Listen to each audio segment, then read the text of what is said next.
In the autumn of 1944, the United States submarine USS Growler, hull number SS-215, slipped away from Pearl Harbor for what would become her final war patrol. She departed with a record few boats could equal: 10 confirmed sinkings, presidential unit citation, and a reputation for aggression that was whispered across the wardroom decks. Then, 4 weeks later, in waters where the Imperial Japanese Navy was tightening a steel lid, she ceased to transmit. Growler was assigned to a coordinated Wolf Pack patrol line under Comsat orders, a tactic borrowed and adapted from the Kriegsmarine but executed with American tonnage and doctrine. Her area of responsibility was the lethal perimeter of the Japanese home islands, that tightening ring of radar pickets, destroyer screens, and aircraft patrol arcs protecting Honshu's maritime lifelines. The crew knew the math. Every month of 1944, Japanese anti-submarine warfare improved, and every month the margin for error shrank. She sailed with the old submarine smell of hot oil, cork, and battery gas, crawling through compartments where everything sweated: steel, men, and the logbook ink. Radar masts retracted. She ran silent in daylight, surfacing at night to charge batteries and breathe the cold, unlit Pacific. The stakes were not merely tactical. In late 1944, the U.S. submarine force was tasked to starve Japan into decision. Sink tankers, grain, coal, anything that made wheels and boilers turn. Just before vanishing, Growler exchanged a brief coded contact report that other boats on the patrol line later described as garbled. In the cleared summary of signals, the final contact fragment contains the sterile Navy phrase, "No further traffic received." One of the nearby commanding officers later recalled, "She was there, and then she was not. The ocean does not explain itself." Men in 1944 did not romanticize the risk. They saw how boats failed: battery explosions, circular running torpedoes, uncharted shoals, lucky depth charge patterns, acoustic interception, aircraft with magnetic anomaly gear. They also knew the cost of a single wrong helm order in shoal water. A dead boat produces no radio report and leaves no diary. A British intelligence brief circulating among liaison officers in Pearl warned that the Japanese had begun integrating radio intercept bearings with destroyer sprint drift ambush tactics along the key peninsula approaches. "The curtain is now weighted with both noise and steel," read one line, a cold, clipped sentence written by someone who understood what happened to metal hulls under shock load. Viewed with modern eyes, that line might read like a forecast of algorithmic warfare. Signals fused to weapons without delay. Only the computers were human and the time constants minutes instead of milliseconds. Some lessons do not age. The side that fuses sensing and striking first changes the shape of the battle space. Operationally, Growler did what doctrine demanded. Press the line until contact, transmit minimum traffic, kill what moves, disclose nothing.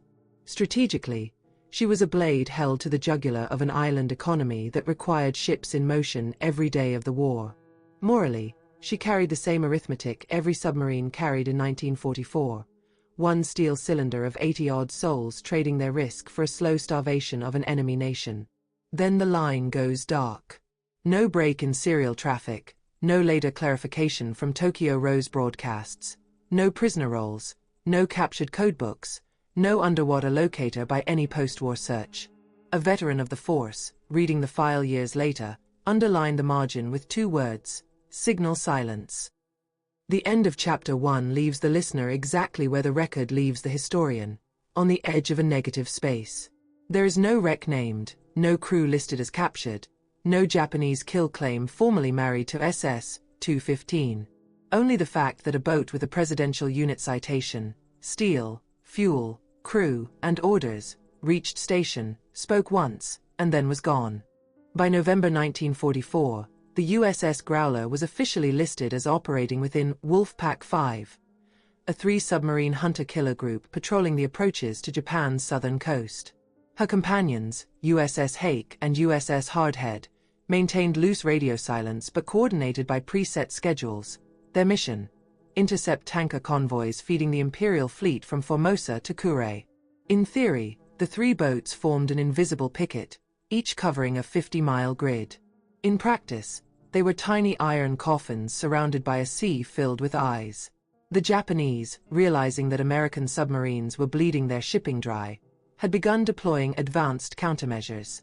Destroyers fitted with Type 93 sonar, coastal listening stations along the Key Peninsula, and a growing web of air patrols armed with radar-equipped Kawanishi flying boats turned the seas into a dangerous labyrinth.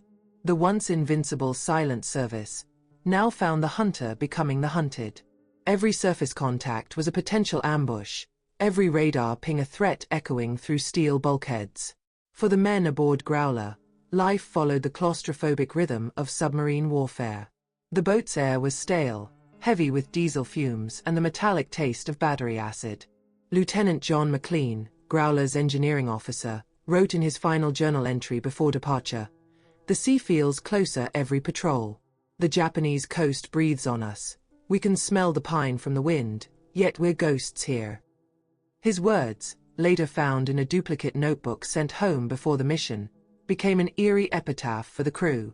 The Wolf Pack reported initial success. On November 6, USS Hake recorded a radio burst. Convoy sighted. Engaging. Growler acknowledged the signal, her last known transmission. Within the hour, Japanese listening stations near Wakayama intercepted a short, encrypted U.S. Navy burst on the same frequency band. It was partially jammed, unreadable, and never repeated. British naval intelligence, reviewing the intercept later, marked it simply, "Origin uncertain, probably Growler." After that, silence. Japanese destroyers Makura and Chiburi, escorting a supply convoy off Shionomisaki, logged an engagement that same night. At 23:40 hours, sonar contact was acquired. Depth 90 feet. Closing. Depth charges were rolled overboard.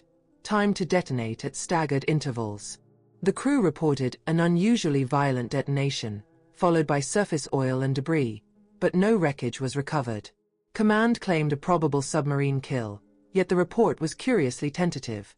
No serial number, no conning tower sighting, no survivors. The U.S. Navy's Pacific Submarine Command, operating out of Guam, analyzed the timeline and geography weeks later. The data fit, but not perfectly. The position of the Japanese attack was 40 miles outside Growler's assigned zone. No American submarine should have been there without orders. Some officers speculated that Growler had diverted to assist Hake or Hardhead in pursuit of the convoy. Others suspected an error in navigation caused by faulty gyrocompass readings. Either way, she had wandered into one of the most heavily defended coastal corridors in Japan. What made the case stranger was what came after. For 3 consecutive days following the supposed attack, Japanese radio stations reported increased interference and false sonar echoes in the same region. One destroyer log mentioned, almost offhandedly, multiple decoy transmissions, probable American attempt at deception. If true, it would suggest that either Growler had not been destroyed immediately, or another U.S. submarine was broadcasting to confuse Japanese direction-finding teams. A British liaison officer stationed in Pearl Harbor, Commander Michael Harris, later wrote in a 1945 internal memo, "It is plausible that Growler transmitted under silence-breaking conditions to cover the movement of a damaged Wolfpack mate. If so, her sacrifice was deliberate." That theory was never proven. Officially, COMSOPAC's after-action report listed her as missing after contact November 8, 1944, presumed lost due to enemy action. To this day, those few surviving signal logs and Japanese intercepts read less like a conclusive record and more like the outline of a riddle. A vessel that may have moved beyond her orders, a garbled message received by both friend and foe, and an engagement that left no traceable remains. The ocean absorbed the evidence, and with it, the truth. The last sentence of the official report offers no closure. No further transmissions received from USS Growler. No enemy confirmation of kill. Patrol results, unknown. A bureaucratic full stop that conceals an open wound. And somewhere off the Key Peninsula, under 1,000 meters of cold Pacific water, a legend began to take shape. Not of victory or defeat, but of disappearance. The Japanese after-action reports from that November night were precise in tone but thin in proof.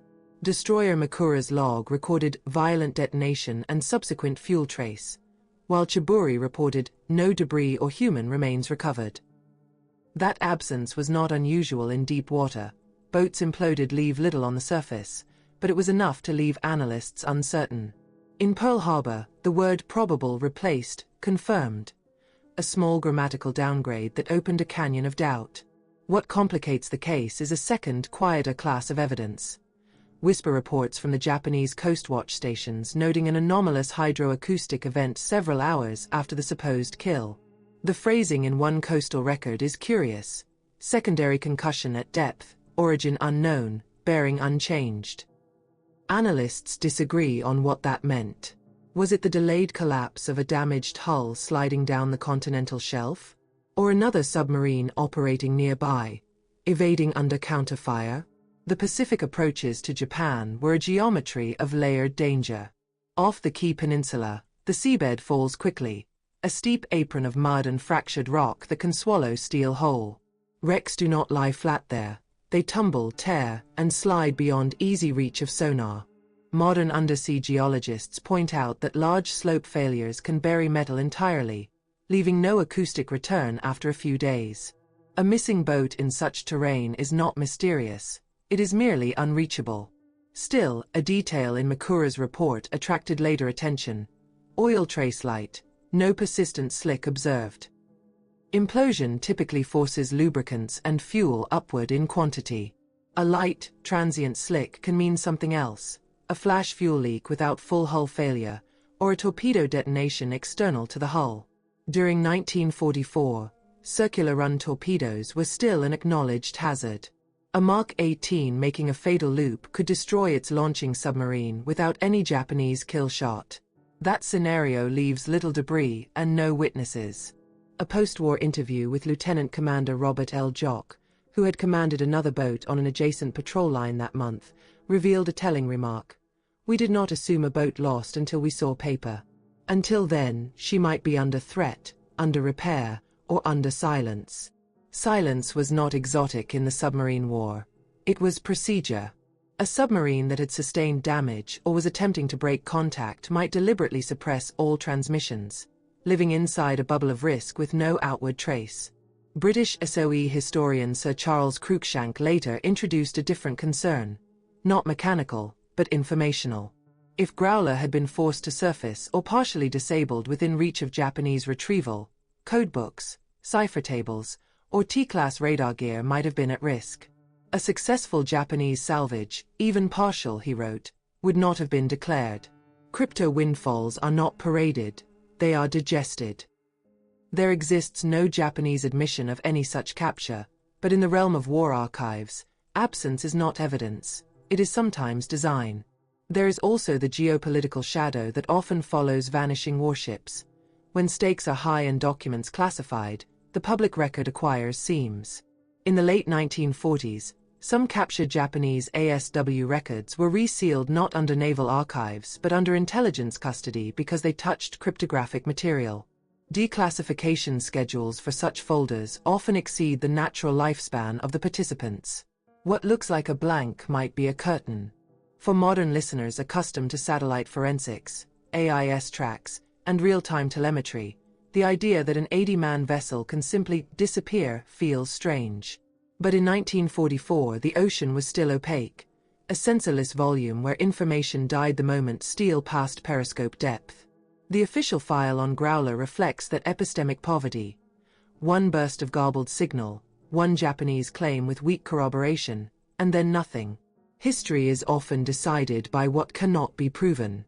If the Japanese depth charge run killed Growler, then her end was violent but conventional. If a circular run torpedo destroyed her, then she perished by her own weapon. If she broke off station to mask or assist a sister boat, then her risk-taking was intentional and sacrificial. And if, as some intelligence officers darkly considered, she was captured or partially salvaged, then her silence was not loss but censorship. What binds all four hypotheses is the same stubborn fact: no wreck has been found in the box where she is supposed to lie. No signal, no hull number, no bone, no brass. In the record she exists until she vanishes. After vanishing she exists only as inference. The searchers in later decades would inherit that void as their starting point. But before they began hunting the seabed, Commanders in Guam still had to take the administrative step war demanded: reclassify a combatant as missing, notify families, and close a patrol file with language that explains nothing. And with that pen stroke, USS Growler passed from current operations into historical uncertainty, a boat erased not by legend but by lack of proof. When ComSubPac marked Growler presumed lost in early 1945, the classification closed the patrol paper but did not close the case. Intelligence officers, working a separate track under tighter clearances, began reviewing whether the loss fit the normal anatomy of a submarine death, or whether something else had occurred inside the killbox off Japan. The language they used in those files is careful, not impossible, not unlikely, but not demonstrated.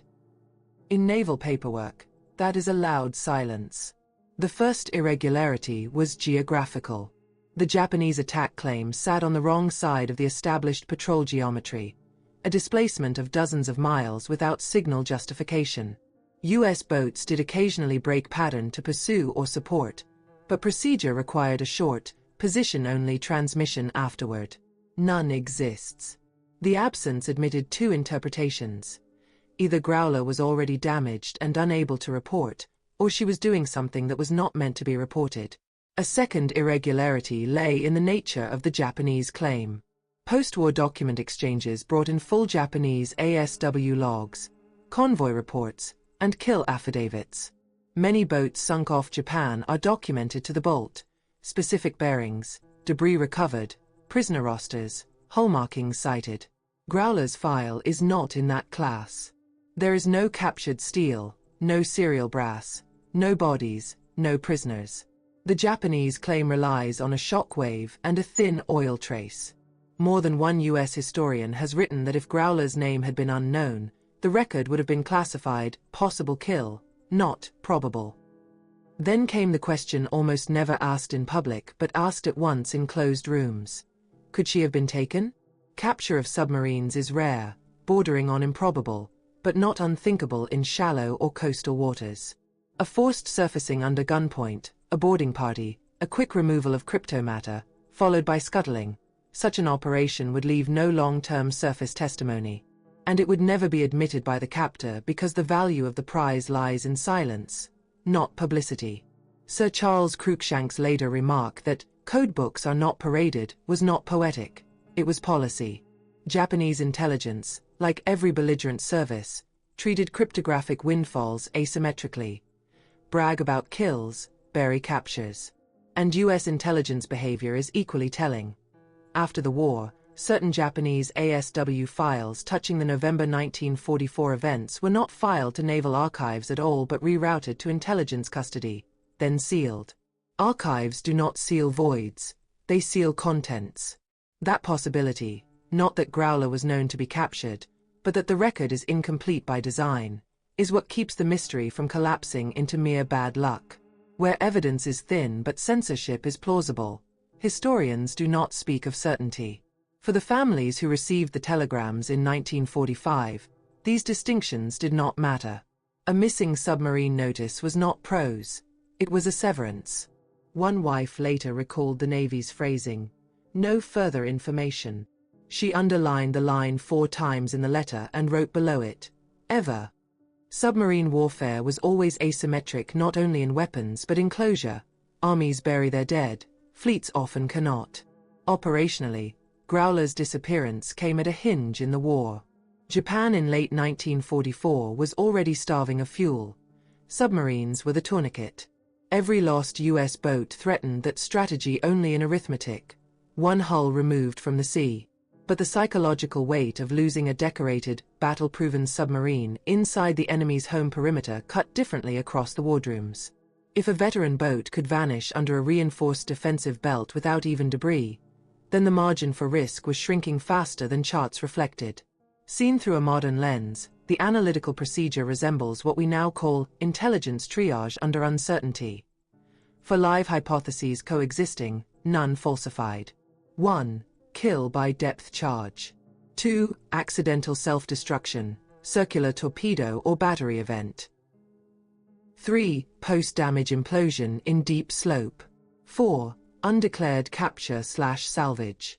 In engineering, one would seek discriminators: debris, signals, human testimony, wreck imagery. In this case, all discriminators are missing or non-public. This is why the Growler case slid not into legend but into a category more stubborn, the category of documented ignorance. It is not a ghost story. It is an evidentiary vacuum bordered by known geography, known doctrine, and known counterintelligence habits. The mystery is not metaphysical. It is archival. And as the paperwork era ended and the sonar era began, that mystery migrated from filing cabinets to oceanography.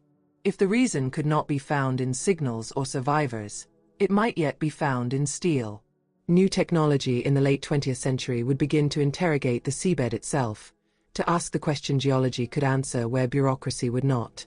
Before that search began, however, the Navy still had one remaining duty in 1945, to finalize the patrol record for USS Growler with a conclusion that satisfied neither logic nor grief: missing, presumed lost. The war would move on. The paper was closed. The question was not. After the war, the U.S. Navy and the newly formed intelligence clearing staffs began the slow, meticulous exchange of captured Japanese records under what became informally known as the Magic Cleanup. Convoy manifests, ASW station logs, destroyer war diaries, and naval communications reports were translated, indexed, and cross-matched against known U.S. submarine losses. In case after case, wrecks were paired to claims: S-44 to Ishigaki, Tang to its own circular run torpedo, Wahoo to aircraft attack in Loparau Strait. But when analysts reached the Growler file, they found no Japanese document that closed the loop. Not one. The absence was instructive. Where Japan had solid kills, documents were blunt and boastful: tonnage, bearings, wreckage, prisoner interrogation. Where Japan was uncertain, notes were cautious, conditional, hedging. Growler lived in that second class. The only hard Japanese data remained the brief destroyer contact plus a transient oil trace with no serial debris. The Joint Translation Board noted, "No Japanese record independently confirms destruction of an enemy submarine on the date and bearing associated with USS Growler." When the Navy Board wrote its 1949 finding, it used the phrasing "probable depth charge destruction," then immediately qualified it: evidence insufficient for positive cause. That hedging reflected more than conservatism. By then, naval intelligence had recognized a pattern. Gaps in the archive were often not random, but correlated with crypto-sensitive incidents. Files touching codebooks, signal gear, or electronic countermeasures had a way of disappearing from both sides of the war. A kill that produces intelligence is sometimes recorded under a different heading, or not recorded at all. The logic is not sinister. It is structural. If enemy cryptographic material is seized, the strategic value lies in concealment. For historians of an earlier generation, the absence bred restraint. For later analysts, it bred suspicion. Could Growler have suffered a mechanical event and imploded beyond range of Japanese detection? Yes. Could she have been crippled by depth charge and then finished by pressure collapse without surface evidence? Yes. Could she have died of her own torpedo in a circular run, leaving only oil and shock? Yes. All three are consistent with silence. But only one scenario, capture or partial salvage, explains not only the lack of debris but the post-war absence of any declarative Japanese claim in the same waters where they boasted about lesser kills. By the 1960s and 70s, as the Cold War forced navies to re-examine patterns of undersea secrecy, Growler became a case study in how a missing fact behaves inside a classified ecosystem. Papers that might bear on the event, notably, certain 1944-45 intercept evaluations and Japanese ASW interrogations, remained sealed or lost, while less sensitive boat loss files opened freely. A historian of signals intelligence, asked in the 1980s why Growler's case remained ambiguous, replied with a dry maxim: "When an event is merely unknown, the paper is open. When an event is known but hazardous, the paper is closed." For ordinary families of the lost crew, such institutional nuance meant nothing. They did not outlive the ambiguity, they lived under it. The contrast between the clarity of other losses, "Your husband went down in X strait under Y attack," and the phrasing they received, presumed evidence insufficient, no further information, created a different kind of bereavement, one without a hinge to close. A daughter of the commanding officer, interviewed in 1974, said, "If they said he died to a bomb, I'd bury it. They never said how. They just stopped speaking." Strategically, the Growler file holds a lesson that has aged, not faded. Wars leave not only debris but designed absences. When the battlefield is underwater and intelligence is currency, the record is sculpted by what cannot safely be said. The modern viewer may read these gaps as conspiracy. The professional reads them as signal of withheld context, which is not certainty of capture, but a live possibility that cannot be negated by the surviving paper. The archival trail ends the same way the patrol ended, not with an answer, but with the boundary conditions of what can be known. That boundary is what drove the final phase in the Growler story, when the paper record proved sterile and the search for truth moved from ink to bathymetry, from the archive to the seabed. The next chapter begins when the historians step aside and the hydrophones, ROVs, and side-scan arrays take their turn at the question. From the late 20th century onward, the mystery of USS Growler migrated away from paper and into sonar. As governments declassified partial archives and private expeditions with side-scan technology multiplied, attention returned to the key peninsula slope where the Japanese destroyers had reported their probable kill in November 1944. Survey vessels mapped the seabed in lanes, acoustic curtains sweeping for metallic echoes big enough to be a Belau-class hull. Decade after decade, no return matched. Search teams confronted a simple geological fact. The shelf off Honshu does not behave like the flat floors of the Atlantic. There the seabed is a steep, unstable apron, sediment slides, boulder talus, and canyon mouths that can swallow a 100-meter hull like a stone into tall grass. A boat that implodes, slides, and buries need not leave a trace for sonar. Metal under masked mud is acoustically silent. This is not romantic disappearance. It is physics. Between 2002 and 2020, a mixture of Navy-sponsored and private expeditions returned to the loss boxes. High-resolution multi-beam maps ruled out dozens of candidate shapes. ROVs flew low over scars and gullies that could hide a submarine like a spoon in a landslide. Nothing. Not a conning tower, not a screw, not a nameplate. The negative result is not neutral. It pushes probability toward either burial or mislocated loss. It also weakens the Japanese claim. If the boat died where they said, the odds of zero recoverable artifact after 80 years are low unless the hull migrated far downslope. And yet the file does not close, because new technology keeps resetting the search horizon. Each generation of imaging, synthetic aperture sonar, magnetometer grids, machine learning anomaly detection, shrinks the hiding places. If Growler lies on exposed rock somewhere within the originally charted box, the odds of perpetual invisibility approach zero. That it has not been seen suggests one of two uncomfortable conclusions. Either she is outside the assumed box, or she is not on the seabed in a findable state. For some, this persistence of uncertainty is intolerable. For others, it is instructive. The Growler case exposes a structural truth about war at sea. Not all losses end in evidence, and not all silence is random. A wreck that exists but cannot be reached and a wreck that was never there produce the same surface fact: no proof. Intelligence professionals are trained to read that sameness with caution. Where Cold War wrecks of Soviet and NATO boats have later surfaced in the historical record through belated admissions or treaty-driven disclosures, World War II retains a different opacity. Key actors died before classification clocks ran out. Sealed holdings lost their custodians. Some folders simply never crossed borders. A missing submarine is sometimes less a riddle of steel than a riddle of paper. What was written, what was burned, and what was withheld. Thus the Growler story ends not with an answer but with a contour, a proven departure, a fragment of traffic, a claimed kill without debris, a post-war archive with an engineered hole, and a seabed that has not returned the body. The war made room for that kind of vanishing. The archives preserved it. The ocean kept it. And so the last intact sentence in the living record remains administrative, not narrative. USS Growler, SS-215 missing, presumed lost. It reads as closure, but it functions as an admission. The truth of her end has not been recovered, only the fact that she did not return.